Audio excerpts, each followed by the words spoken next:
morning guys. Ayan po. Medyo namumunga na yung mga tanim nating talong. Hanggang doon yan sa dulo. Yung iba po namatay sa bagyo. So tatanaman naman ulit namin ng panibago.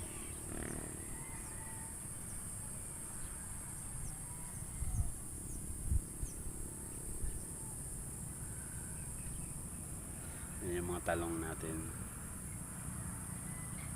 So mukhang healthy naman sila.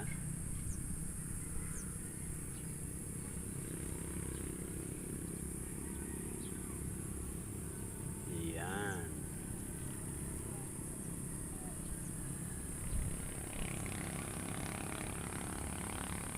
So kahit bumagyo, babangon tayo. Ito yung mga walang tanim.